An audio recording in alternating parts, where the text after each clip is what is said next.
last night, Elliotte Friedman said that, and I quote, he understands that during the Four Nation break, the Canes met with Mikko Rantanen's representatives face to face. There were things that were said, and that the Hurricanes made an offer, and that the offer was going to be in the nine digit realm. It's going to be a big offer. And at this point in time, Rantanen and his team has not said yes and not said no. Um, there they're gonna take some time to process everything that's happening, and all the emotions that's involved. So So we haven't gotten anything from Mikko Rantanen. He just was in that tournament. He had 1 goal and 2 points in. Sorry, he had that's from sorry, I'm looking at his Carolina stats right now. I think he only yeah, had a one couple goal, of two points. points. I think he got I a was gonna point say yesterday. I was gonna say for Finland, he did have a point yesterday because Yeah, I got that update on my fantasy um yeah. on my fantasy app. And he had the goal for Finland. He had that flutter puck. Yeah, he Um, did.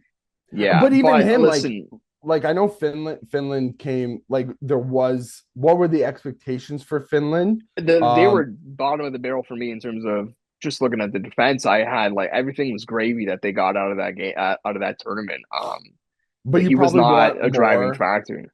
Yeah, like if we're Yeah, gonna do stock up, stock down on the Finland team, somebody whose stock went right up was Mikael Granlund, who had a couple 100%. goals against Canada, OT winner, and then stock down kind of turned out to be somebody like Mikko Rantanen.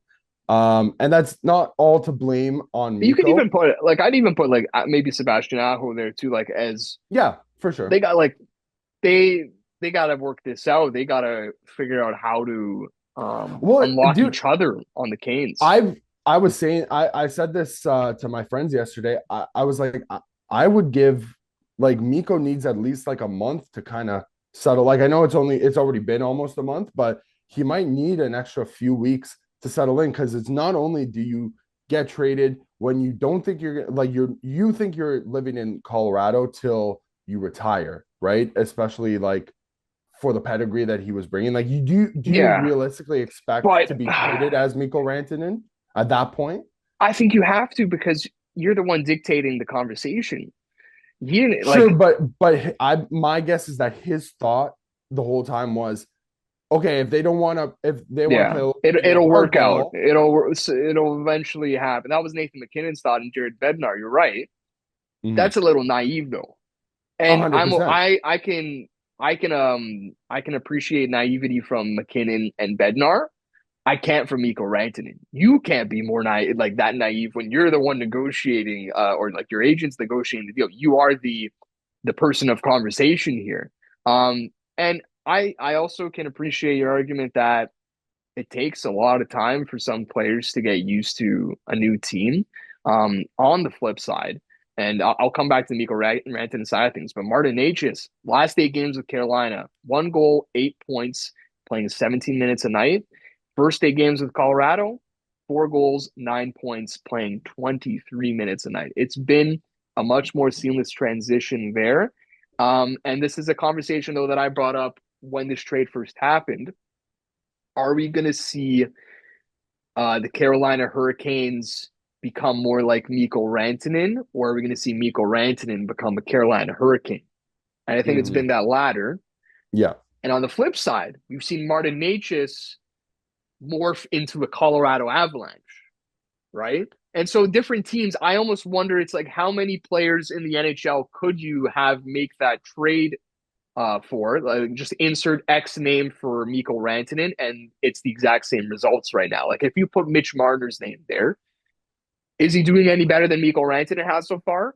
I would actually guess no because the Carolina system is a hard one to it's hard to master. It is hard to Yeah. master, and it's hard to just from an offensive standpoint. We haven't seen many guys Get over a point a flourish in game. it.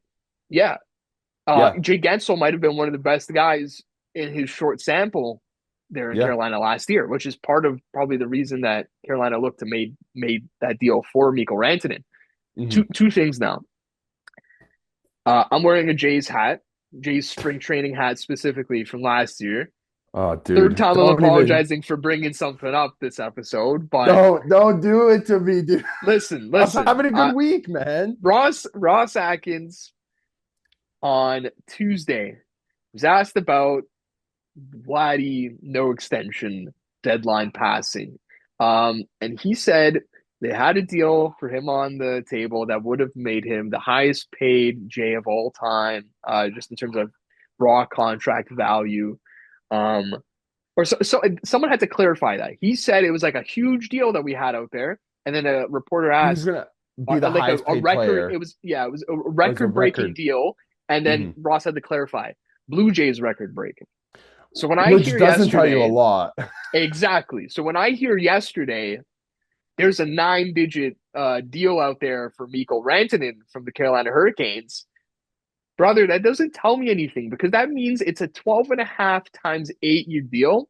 And to be honest, that was the floor I was thinking for Mikko Rantanen. I'm sorry, if you think that Mikko Rantanen's only taken 12.5 million, which is what Artemi Panarin got as a free agent the year after John Tavares from the New York Rangers, and the cap has moved up this much since, you're nuts. We're talking Yeah, 13 and a half. We're talking a 14 minimum, million. a Even minimum if he has a 13. down back half of this year, someone will pony up for that. He's not the Oh type of yeah, guy that you look at half of a season and say, actually, I'm second guessing how good he is. He is a borderline. This is once again his floor. 12.5 million is the floor AAV. And I think top 10 to 15 player is his floor if you're looking at his like the NHL landscape. That's where he mm-hmm. is right now. And on a good day, he's in the top 10. I just I can't do anything with a nine. Like if like I said, Yes. if it is 12 and a half times eight, that's not going to get it done. I'm not surprised he hasn't taken that deal and is still thinking and waiting for more. He probably laughs at that deal and says, "Well, now I know I'm not signing with it because that's not a serious offer." Negotiations have to start somewhere. Like you start if you're the Yeah, team you're starting here, if you're the player you're starting here, you got to meet in the middle. So the question is how far along if they've been having face-to-face meetings, is Carolina only willing to get this far because they got to meet in the middle. And if that's Carolina's middle, we have a problem. Where it goes next, this would kind of be unprecedented. I don't know if you can ever recall a player of like this magnitude getting flipped. double traded. Yeah, like I Yeah. can't, and I'm a little not pissed is not the wrong Well, word because this makes great entertainment. Yeah, the only one you that got was one. near like that was close was last year after the Canucks acquired Elias Lindholm. Immediately after, they were looking Yeah, to ship him out right away, just because of fit and that type of and those it didn't reasons, go well to and it start. Yeah, didn't it was a little bit. I think it was a little bit earlier in the year. They had a little bit more breathing room to room. Yeah, work with, and for ultimately they sure. kept him because they got more into the playoff conversation. Um, I'm just worried now, like this is gonna hold up the trade market again, It might. right? Until a decision is made, and I don't think like Ross said this as well. Deadlines matter. Deadlines are there for a reason. They are what push teams and players to get deals done. I feel like this goes right down to the deadline. Elliotte even said they might even kick it towards after the deadline, take their chances and go on a run and pray to God that they can sign him afterwards. But Mm. I just worry now outside of the entertainment that has been the Mikko Rantanen saga. What does that do for the NHL trade market? Because it's trade deadline's coming up real soon here. We're Couple of talking weeks. what? Less, I think we're now less than 2 weeks, right? February is a short month. Yeah. Yeah, So, 20. It's March 7th, right? yep. Yeah. So yeah, less than two weeks for Maybe, sure. yeah. Yeah. 2 weeks maybe to the day. Uh, You got Speaking anything else on of Mikko Rantanen? no, I mean I do kind of want to see them trade him again though. Just Listen, like I for said, entertainment specific to that conversation, yeah, that would be sick.